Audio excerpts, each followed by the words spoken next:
Hello everyone, my name is Swati and welcome to my channel medicos knowledge. आज मैं आपको hepatitis के बारे में बताने वाली हूँ। हेपेटाइटिस मीन्स जॉन्डिस और उसे ही कहते हैं मराठी में कावीड़।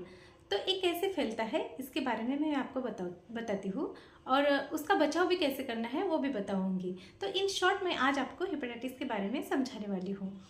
तो हेपेटाइटिस मीन्स लिवर का इन्फ्लामेशन होना, उसे हेपेटाइटिस कहते हैं। अब हिपा मीन्स लिवर, तो हेपेटाइटिस मीन्स हिपा को इन्फ्लामेशन होना यानी लिवर को इन्फ्लामेशन होना, उसे ही हेपेटाइटिस कहते हैं। तो इसका प्रसार कैसे होता है? फीको ओरल रूट से इसका प्रसार होता है। अब इसकी वजह से हेपेटाइटिस ए एंड ई होता है, ठीक है। Contaminated food and contaminated water की वजह से होता है hepatitis A and hepatitis E, ठीक है। अब अदर जो है और हेपेटाइटिस बी सी डी की बात की जाए तो जैसे ब्लड ट्रांसफ्यूजन लेना, कोई ड्रग यूजर्स के द्वारा, सेक्सुअल एक्टिविटी के द्वारा या प्रेगनेंसी में मदर से बेबी तक पहुंचना, इसकी वजह से हेपेटाइटिस बी सी डी होते हैं। और इस द्वारा जो फैलते हैं उसे पैरेंटल कहते हैं, ठीक है।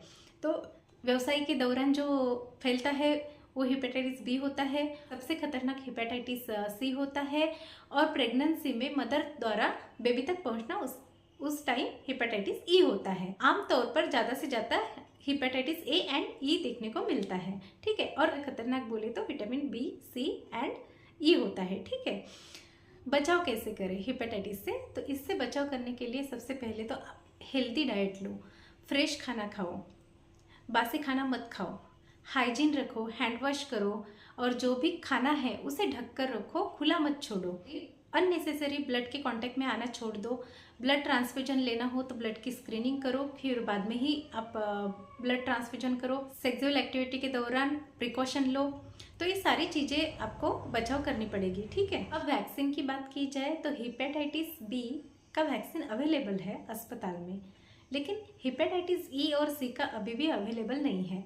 तो बाजार में या अस्पताल में हेपेटाइटिस बी इजीली आपको मिल सकता है।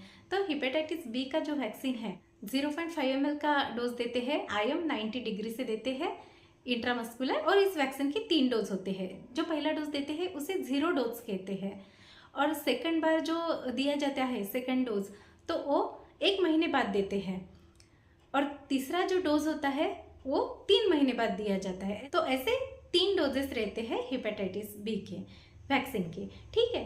तो 0 डोज पहला वाला रहता है, फिर 1 महीने बाद रहता है, फिर 3 महीने बाद, ऐसे 3 डोजेस हमें लेने पड़ते हैं हेपेटाइटिस बी के वैक्सीन के, ठीक है। अब ये वैक्सीन का हो गया। वैक्सीन क्या करता है? बचाव करता है हेपेटाइटिस बी से।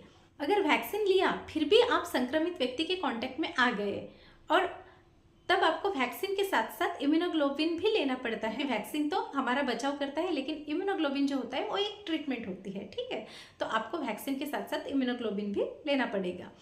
अगर प्रेग्नेंट मदर को हो गया तो उनको भी हेपेटाइटिस बी का वैक्सीन लेना पड़ता है। जैसे सेम हमने पहले 3 डोजेस बताए वैसे ही डोजेस लेने पड़ते। 0 डोज सेकंड 1 महीने बाद लेना पड़ता है, 3 महीने बाद लेना पड़ता है। ऐसे मदर को भी 3 डोजेस लगाने पड़ते हैं। फिर बेबी होने के बाद बेबी को भी 12 घंटों के पहले ही, जन्म होने के 12 घंटे के पहले ही इम्यूनोग्लोबिन भी लेना पड़ता है, क्योंकि पहले ही बताया मैंने वैक्सीन तो बचाव करेगा लेकिन इम्यूनोग्लोबिन वो बच्चे की ट्रीटमेंट रहेगी, तो ठीक है। तो बच्चे को भी इम्यूनोग्लोबिन लेना पड़ता है। ये हो गई पूरी हेपेटाइटिस की इन्फॉर्मेशन। इन शॉर्ट मैंने आपको बता दी है। हेपेटाइटिस न होने के लिए हमें तो बचाव ही करना पड़ेगा। हेल्दी खाना खाओ, प्रिकॉशन लो, वैक्सीन लो। वैक्सीन ऐसे भी आपने लेनी चाहिए अगर आप संक्रमित हो या ना हो, लेकिन वैक्सीन लेना बहुत ज़रूरी है। तो हेपेटाइटिस बी का वैक्सीन लेना भी बहुत ज़रूरी है।